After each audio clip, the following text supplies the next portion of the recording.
যদি আপুনি গম পাইছে যে আপোনাৰ ৰিলেশ্যনশ্বিপত ভাত মেলিছে বা আপোনাৰ পাৰ্টনাৰ আপোনাৰ পৰা যাব বিচাৰিছে, তেতিয়াহ'লে আপুনি আৰু সেই মানুহজনক ফোন কৰি কৰি কৰি কৰি আপোনাক হাৰ্ট কৰিবলৈ চান্স নিদিব।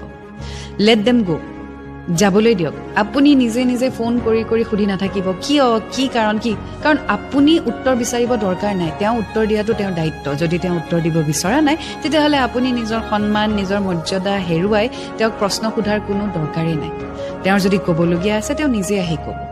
আপুনি আপোনাৰ জেগাত একদম ষ্ট্ৰংলি থিয় হৈ থাকক, উইক হৈ নাযাব। আৰু যিদিনাখন উইক হৈ যাব, যিদিনাখন আপুনি বাৰ বাৰ ফোন কৰিব, সেইদিনাখন সেই পাৰ্টনাৰে বা আপোনাৰ পাৰ্টনাৰে আপোনাক কামোৰ হিচাপে লোৱা ষ্টাৰ্ট কৰিব আৰু আপোনাক ব্লক কৰি দিব, আপোনাক অসন্মান কৰিব, আপোনাক যিমান পাৰে বেয়াকৈ হাৰ্ট কৰিব। চ' সেইটো যদি বিচৰা নাই, তেতিয়াহ'লে আপুনি তেওঁ যাব বিচাৰিছে, যাবলৈ দিয়ক। আপুনি কণ্ট্ৰল কৰক, আপুনি ধৈৰ্য ধৰক। তেওঁ উত্তৰ দিব আপোনাক যে তেওঁ কিয় আঁতৰিছে। আৰু যদি উত্তৰ নিদিয়ে আৰু যদি ঘূৰি নাহে, তেতিয়াহ'লে গম পাবই যে this was never going to happen anyway.